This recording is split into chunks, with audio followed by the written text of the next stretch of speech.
Boa tarde, doutor Samuel. Boa tarde a todos.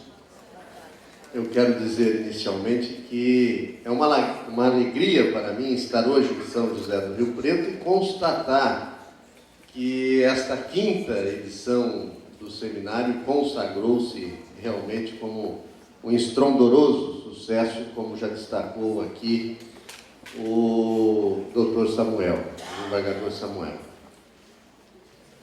Ele já até antecipou algumas coisas do que será dito em seguida. A idade mínima para o trabalho, como vocês puderam ouvir durante todo o dia, desde manhã e até agora, fixada na Constituição Federal e na consolidação das leis do trabalho, é de 16 anos, admitindo, a partir dos 14 anos, a aprendizagem, não apenas a aprendizagem de rótulo, falsa aprendizagem, mas a aprendizagem verdadeira, e de forma muito excepcional, por meio de autorização judicial, o trabalho infanto-juvenil artístico, desde que se priorize, evidentemente, a criança e o adolescente em detrimento do tomador de serviços e dos interesses econômicos de uma forma em geral. De qualquer modo, eu entendo inaceitável, já na atualidade, por diversos fatores, mas também no aspecto jurídico, do qual tentarei me ocupar mais detidamente, a manutenção da referida idade mínima de 16 anos. Ainda se discute se essa idade não seria elevada no Brasil pelas situações que o doutor Samuel mencionou. Será que já estamos preparados até para a idade mínima de 16 anos? É um preconceito arraigado ainda na sociedade brasileira e eu penso que progressivamente essa idade deve sim ser elevada. Aliás, não é desarrazoado sustentar, inclusive, que hoje só se poderia trabalhar a partir dos 18 anos de idade. E por que digo isso? Em 2009 foi promulgada a Emenda Constitucional número 59, que conferiu nova redação ao inciso 1º do artigo 208 da Constituição Federal, que agora diz ser dever do Estado com a educação, dever do Estado com a educação, será efetivado mediante a garantia de educação básica, obrigatória e gratuita dos 4 aos 17 anos de idade, assegurada inclusive sua oferta gratuita para todos que a ela não tivessem acesso na idade própria. Além dessa previsão constitucional, completou apenas 2 meses de vigência anteontem, portanto no dia 5, a Lei número 12.796, que é de 4 de abril deste ano e foi publicada no dia seguinte, dia 5, que alterou a Lei de Diretrizes e Bases da Educação Nacional, a LDB, que é a Lei 9.394/96, para adequá-la àquele comando constitucional mencionado. Pelo novo texto da Lei de Diretrizes e Bases da Educação Nacional, a educação básica, que compreende educação infantil, ensino fundamental e ensino médio, ela deve ser assegurada dos 4 aos 17 anos de idade, obrigatoriamente pelo Estado. Essa obrigatoriedade não admite mais transigência, porque, inclusive, agora foi regulamentada no plano infraconstitucional. Esse desdobramento, a educação infantil vai até os 5 anos de idade, a educação, todas elas integrantes dessa educação básica mencionada. Então, educação infantil até os 5 anos de idade. Educação fundamental com duração de 9 anos, não mais 8, como era antigamente, dos 6, portanto, dos 6 aos 14 anos de idade.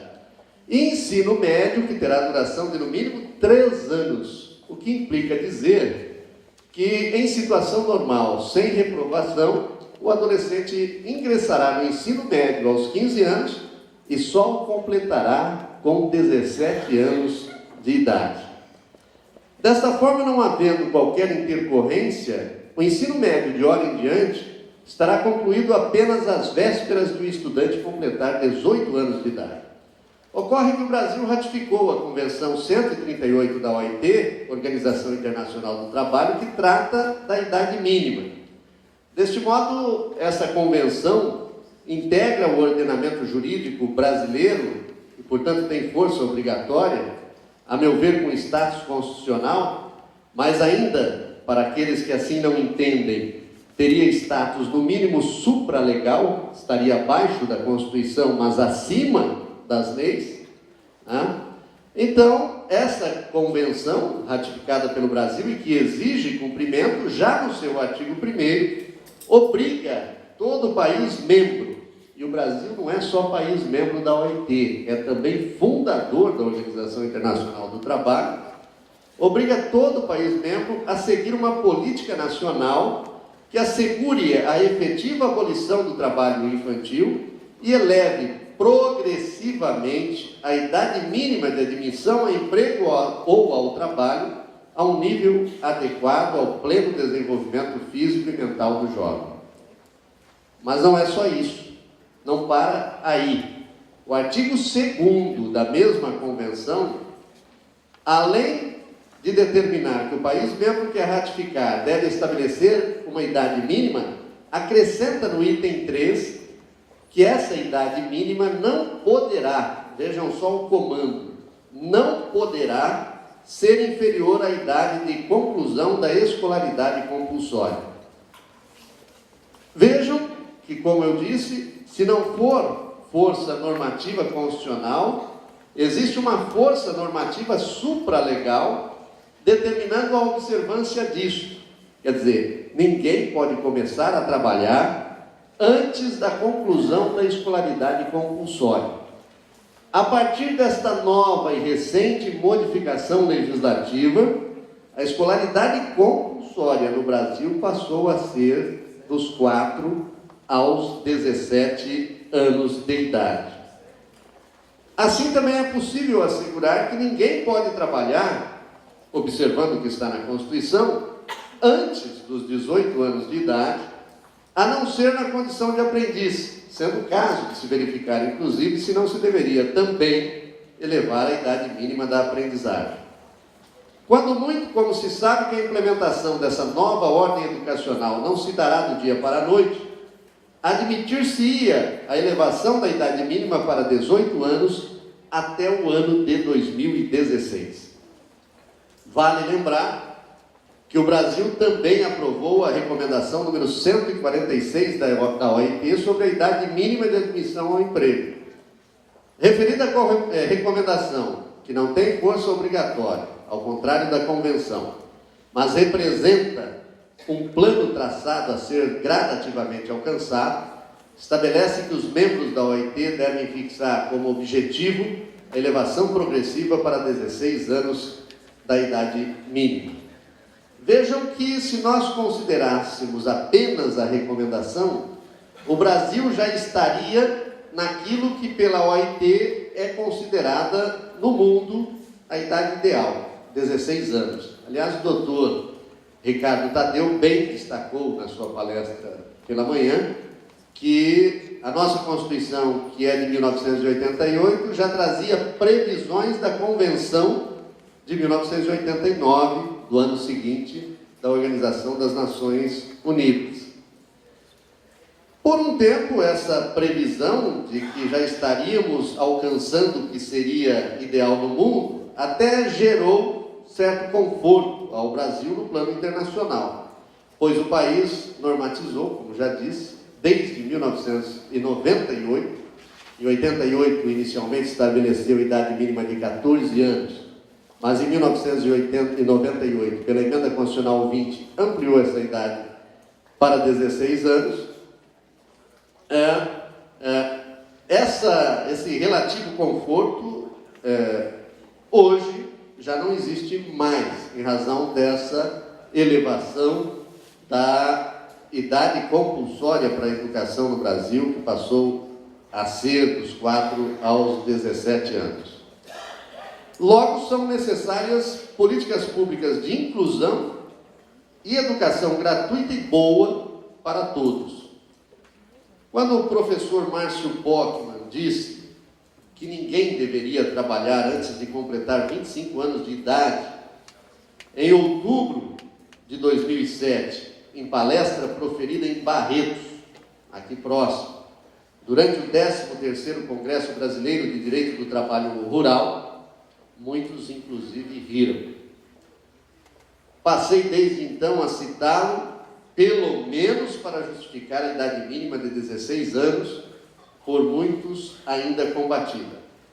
Em 11 de março de 2010, na terceira edição deste mesmo seminário, realizado em São José dos Campos, na conferência de abertura, o mesmo professor da Unicamp, então também presidindo o Instituto de Pesquisas Econômicas Aplicadas, voltou a defender que só se deveria trabalhar depois dos 20 anos de idade.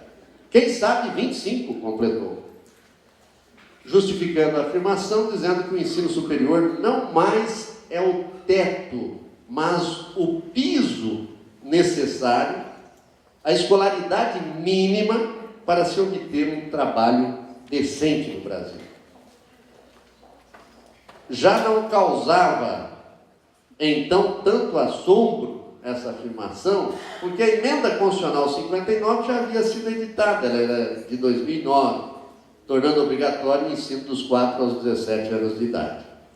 Ainda não regulamentado no plano infraconstitucional, que só aconteceu 2 meses atrás. Era a visão de um renomado e respeitado economista, que ressaltava que a idade mínima não é fixa, devendo se levar em conta o momento histórico em que é analisado, o conceito cultural, econômico certamente, a estrutura familiar, a expectativa de vida, mudanças demográficas, previdenciárias e outras, para só então haver a regulação pública da idade. Em 1910, dizia Bockmann, a expectativa de vida não superava 35 anos de idade. Era uma sociedade agrária que aceitava e entendia o trabalho aos 5, 6 anos de idade. Hoje, não mais. E, de fato, os últimos números do IBGE, que no início de dezembro de cada ano publica a tábua de mortalidade da população do ano anterior, e no caso incorporou os dados populacionais do Censo Demográfico de 2010, e estes, portanto, são os últimos números existentes. O IBGE anuncia que em 2011 a esperança de vida ao nascer no Brasil era de 74,08 anos. 74 anos e 29 dias, para ser mais preciso. Vejam só um quadro de evolução dessa expectativa de vida desde 1980 até 2011. Em 1980, a expectativa de vida do brasileiro era de 62 anos e meio. Em 2011, passou para esses 74 anos e 29 dias. Estamos, sem dúvida nenhuma, caminhando para uma expectativa de vida superior a 100 anos. Anteontem mesmo, no site do UOL, deparei-me com a notícia de que, na Nova Zelândia, um motorista ainda dirigia, e sem problemas, aos 105 anos de idade. É preciso, portanto, ter em conta, inclusive, que essa expectativa de vida também dita regras previdenciárias. É que hoje no Brasil ninguém mais se aposenta por tempo de serviço, como acontecia antigamente. A aposentadoria depende de tempo de contribuição, havendo ainda idade mínima para que ela ocorra. Desse modo, a equação é muito perversa. O fato de alguém ter começado a trabalhar mais cedo só significa que ele vai trabalhar mais tempo. Não assegura a ninguém o direito de aposentar-se antes da idade mínima e antes de completar o tempo de contribuição. Em entrevista que foi concedida ao último informativo do Tribunal Regional do Trabalho da 15ª Região, O também professor e economista Anselmo Luiz dos Santos, do Instituto de Economia da Unicamp, disse que o número absoluto de jovens que entram no mercado de trabalho está diminuindo desde 2006. Destacou que isto não se dá apenas porque nasce menos gente no Brasil. Constatou o professor. Melhorou a renda da família desses jovens de 15, 16, 17 anos que antes, já nessa idade, precisavam começar a trabalhar. Ressaltou, no entanto, que ainda temos muitos jovens trabalhando. Mais de 50% dos jovens de 15 a 19 anos que deveriam estar estudando estão, na verdade, no mercado de trabalho. Reforçando a ideia de que o ensino superior hoje é a exigência mínima para a obtenção de um trabalho decente, Anselmo Luiz dos Santos disse que o número de jovens com ensino médio ou até curso superior no Brasil cresceu muito. Mas aí ele faz uma pergunta: mas o que ganham esses jovens? E aí faz um relato que para mim foi impressionante. Diz ele, abre aspas: engenheiros amigos meus saíram com doutorado aqui da Unicamp em 2001, 2002, falando 3 línguas, e a única proposta de emprego que tinham era de uma empresa aqui perto, para ganhar R$700 por mês, na época, que hoje talvez não fosse mais do que 1.500. Ainda hoje existe gente com curso superior no Brasil que é caixa de loja, ganhando salário mínimo, mas isso está mudando. O próprio Delfim Neto já escreveu a respeito. O Brasil começa a enfrentar uma realidade diferente, a realidade de um país com um mercado de trabalho menos precário. Em média, o salário no Brasil hoje ainda é menor do que em 1980, mas a tendência é isso mudar. Palavras dele, fecho aspas.